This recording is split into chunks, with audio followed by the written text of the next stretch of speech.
चलिए जानते हैं आज की देश और दुनिया की सिलेक्टेड काम की और महत्वपूर्ण 50 बड़ी खबरों को सिर्फ 10 मिनट में। पर अभी तक आपने इस वीडियो को लाइक नहीं किया तो लाइक कर दीजिए। तो चलिए वीडियो स्टार्ट करते हैं। आम आदमी पर एक बार फिर पड़ी महंगाई की मार। पेट्रोल, डीजल, खाद्य तेल के बाद अब साबुन, डिटर्जेंट समेत कई चीजें हुई महंगी।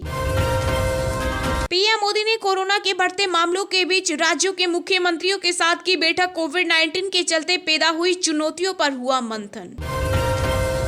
कोरोना संकट के बीच केंद्र का बड़ा फैसला, इलाज से जुड़ी दवाओं की जानकारी के लिए बनेगा लाइव डैशबोर्ड। योगी सरकार में आयुष मंत्री धर्म सिंह सैनी और एमएलए विनय साके ने भी बीजेपी से दिया इस्तीफा। अब तक 9 विधायकों और 3 मंत्रियों ने छोड़ी पार्टी। पहले से ज्यादा ताकतवर हुआ भारतीय पासपोर्ट। अब दुनिया के 60 देशों में कर सकेंगे वीजा फ्री यात्रा। भारत और ब्रिटेन के बीच फ्री ट्रेड एग्रीमेंट से पहले समझौता का दौरा हुआ शुरू। 2030 तक द्विपक्षीय व्यापार दोगुना बढ़ाने का लक्ष्य। बच्चों के वैक्सीनेशन में भारत ने हासिल किया मील का पत्थर। 100 दिन में 3 करोड़ किशोरों को लगी वैक्सीन की पहली डोज। अब ट्रेन में बेफिक्र होकर करे सफर। खोए हुए सामान को ट्रैक करने के लिए रेलवे ने शुरू की नई पहल। अमेरिकी वैज्ञानिकों का दावा, जनवरी के अंत तक भारत में आ सकता है कोरोना का पिक। बीकानेर गुवाहाटी एक्सप्रेस बंगाल में दुर्घटनाग्रस्त, 4 लोगों की मौत और 13 अस्पताल में भर्ती। पीएम मोदी ने किया सीएम ममता को फोन। देश में पहली बार तीसरी लहर में 2 लाख के पार हुआ कोरोना संक्रमितों का आंकड़ा। पॉजिटिविटी रेट पहुंची 13.11%। सरकारी पेंशन भोगियों के लिए बड़ी खबर, केंद्र सरकार ने वार्षिक जीवन प्रमाण पत्र जमा करने की समय सीमा 28 फरवरी 2022 तक बढ़ाई।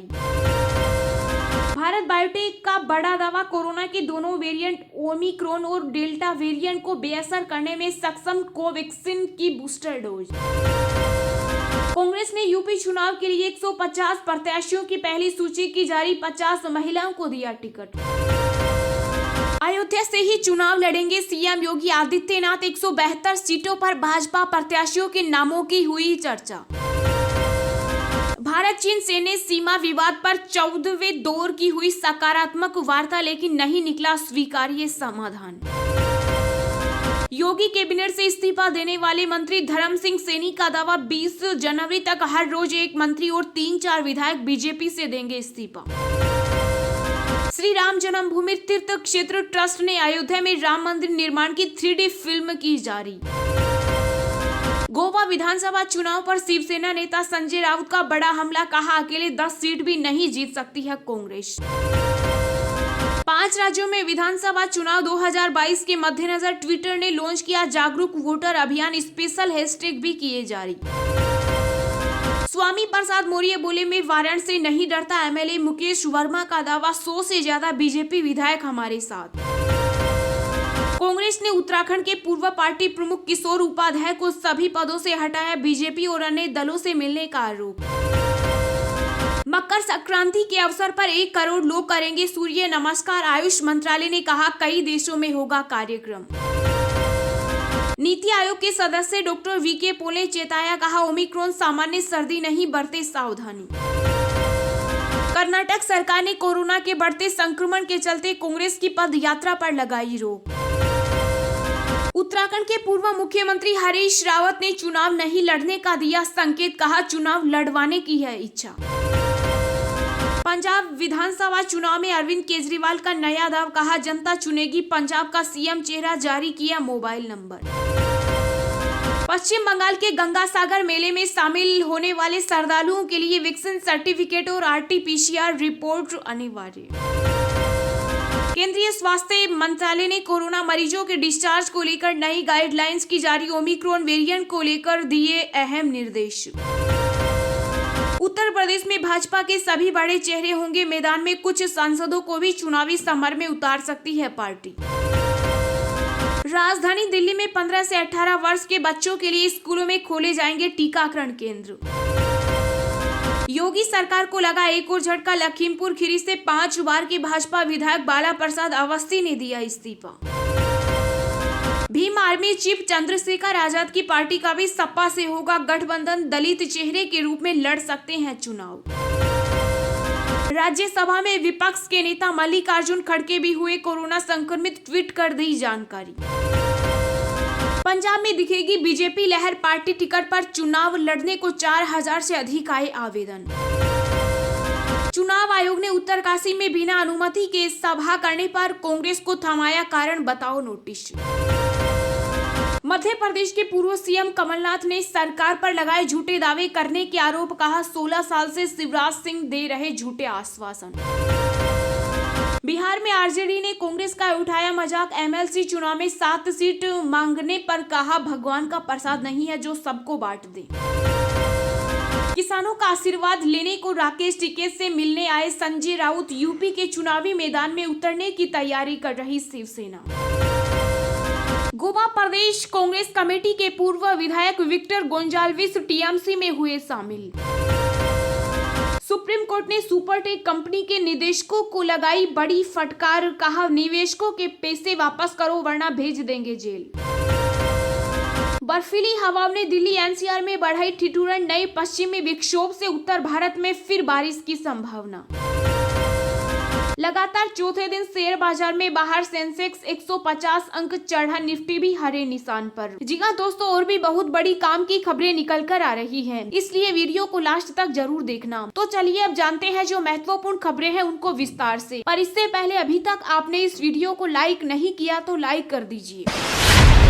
आम आदमी पर एक बार फिर पड़ी महंगाई की मार, पेट्रोल डीजल खाद्य तेल के बाद अब साबुन डिटर्जेंट समेत कई चीजें हुई महंगी। जी हाँ, अभी तक आप पेट्रोल डीजल और खाने के तेल की महंगाई से परेशान हैं, लेकिन अब आपकी परेशानी और बढ़ गई। रोजमर्रा के इस्तेमाल में आने वाले साबुन तथा डिटर्जेंट की कीमतें बढ़ गई है। देश में सबसे ज्यादा तेल, साबुन, शैम्पू और मंजन जैसे प्रोडक्ट उत्पादन करने वाली कंपनी हिंदुस्तान यूनिलीवर ने साबुन और डिटर्जेंट के दाम 3 से 20% तक बढ़ा दिए। एफएमसीजी सेक्टर में हिंदुस्तान यूनिलीवर सबसे बड़ी कंपनी है और इसकी तरफ से प्रोडक्ट के दाम बढ़ने के बाद आशंका है कि सेक्टर की दूसरी कंपनियां यानी आईटीसी, गोदरेज, पतंजलि, पीएनजी और मोरिको जैसी कंपनियां भी अपने प्रोडक्ट के दाम बढ़ा सकती हैं। एफएमसीजी सेक्टर की कुछ कंपनियों ने कहा कि जनवरी से मार्च तिमाही के दौरान वे अपने प्रोडक्ट के दाम बढ़ाएंगे। अडानी विल्मर इसी महीने अपने पैकेट बंद गेहूं के आटे की कीमतों में 5 से 8% और चावल की कीमतों में 8 से 10% की बढ़ोतरी की बात कही है। इसके अलावा पार्ले भी जनवरी से मार्च के दौरान अपने उत्पादों की कीमतें 4 से 5% तक बढ़ाने की बात कह चुकी।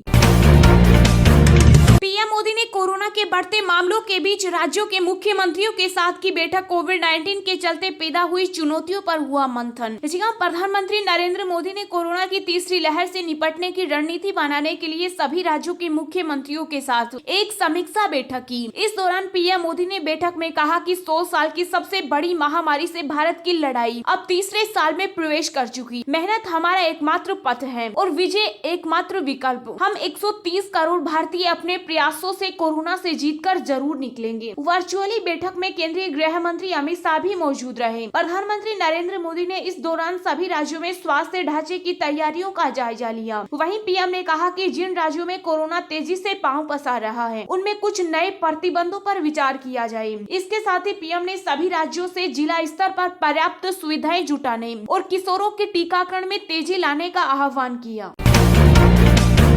पहले से ज्यादा ताकतवर हुआ भारतीय पासपोर्ट, अब दुनिया के 60 देशों में कर सकेंगे वीजा फ्री यात्रा। जी हां, भारत का पासपोर्ट अब पहले से ज्यादा ताकतवर हो गया। जी हां, दुनिया भर में भारतीय पासपोर्ट की शक्ति पहले से ज्यादा बढ़ गई। दुनिया के सबसे ताकतवर पासपोर्ट की रैंकिंग में भारतीय पासपोर्ट अब 83वें स्थान पर पहुंच गया। हेनले पासपोर्ट इंडेक्स के मुताबिक दुनिया के सबसे शक्तिशाली पासपोर्ट की रैंकिंग में कुल 199 देशों के पासपोर्ट में साल 2021 में भारतीय पासपोर्ट 90वें स्थान पर था, लेकिन साल 2022 में भारतीय पासपोर्ट ने 7 स्थानों की छलांग लगाते हुए 83वां स्थान हासिल किया। हेनले पासपोर्ट इंडेक्स द्वारा जारी किए गए ताजा रैंकिंग से भारतीय पासपोर्ट की ताकत में पिछले 1 साल के दौरान अच्छी खासी बढ़ोतरी हुई। भारतीय पासपोर्ट की इस ताकत का फायदा उन सभी भारतीयों को मिलेगा जिनके पास भारत का पासपोर्ट है। अब भारतीय पासपोर्ट धारक बिना वीजा के ही दुनिया के 60 देशों में यात्रा कर सकते हैं। अब ट्रेन में बेफिक्र होकर करें सफर। खोए हुए सामान को ट्रैक करने के लिए रेलवे ने शुरू की नई पहल। जी हाँ, अब से रेल यात्रियों को यात्रा के दौरान अपने सामान की चिंता करने की जरूरत नहीं है। भारतीय रेलवे ने यात्रियों के खोए हुए सामान को ट्रैक करने के लिए नई पहल शुरू की। नई पहल के तहत यात्री अपने खोए हुए सामानों को आसानी से ट्रैक कर सकते हैं और उन्हें वापस पा सकते हैं। रेलवे प्रोटेक्शन फोर्स यात्रियों के साथ साथ उनके सामान की सेफ्टी और सिक्योरिटी सुनिश्चित करने में महत्वपूर्ण भूमिका निभाता है। इसी दिशा में आरपीएफ ने मिशन अमानत की शुरुआत की है, जिससे रेल यात्रियों को अपना खोया हुआ सामान वापस मिलना आसान हो जाएगा। पश्चिम रेलवे ने अपने ट्वीट में कहा कि यात्रियों को अपना खोया हुआ सामान वापस पाना आसान बनाने के लिए पश्चिम रेलवे के आरपीएफ ने एक नई पहल शुरू की। मिशन अमानत पहले के तहत फोटो के साथ खोए हुए सामान का विवरण पश्चिम रेलवे की आधिकारिक वेबसाइट पर पोस्ट किया जाता है। यात्री मिशन अमानत आरपीएफ वेबसाइट पर पोस्ट किए गए चित्रों के साथ खोए हुए सामान का वितरण देख सकते हैं। दिन भर की ताजा खबरें सबसे पहले पाने के लिए चैनल को सब्सक्राइब करें और बेल आइकन को प्रेस करके ऑल को सेलेक्ट करें। कांग्रेस ने यूपी चुनाव के लिए 150 प्रत्याशियों की पहली सूची की जारी। 50 महिलाओं को दिया टिकट। जी हां, उत्तर प्रदेश विधानसभा चुनाव के लिए प्रियंका गांधी ने कांग्रेस की 125 उम्मीदवारों की पहली लिस्ट जारी कर दी है। लिस्ट में 40% महिलाओं और 40% युवाओं को मौका दिया गया। 125 उम्मीदवारों में से 50 महिलाएं हैं। प्रियंका गांधी ने लिस्ट जारी करते हुए कहा कि 125 उम्मीदवारों में से 40% महिलाएं हैं और 40% युवा हैं। इस ऐतिहासिक फैसले के साथ हम उम्मीद करते हैं कि राज्य में एक नए तरीके की राजनीति की शुरुआत होगी। कांग्रेस महासचिव प्रियंका गांधी ने बताया कि कांग्रेस के उम्मीदवारों में महिलाओं के साथ साथ कुछ पत्रकार और समाज सेवी भी शामिल हैं। उन्नाव रेप पीड़िता की मां को भी शामिल किया गया है। कांग्रेस ने उम्मीदवार बनाया है। गांधी ने आगे कहा कि हमने सोनभद्र नरसंहार के पीड़ितों में से एक रामराज गौंड को भी टिकट दिया है। इसी तरह आशा बहनों ने कोरोना में बहुत काम किया, उन्हीं में से एक पूनम पांडे को भी हमने टिकट दिया। प्रियंका गांधी ने कहा कि इसके अलावा पार्टी ने एनआरसी सीएए के खिलाफ आंदोलन करने वाली सदफ जाफर को उम्मीदवार बनाया है।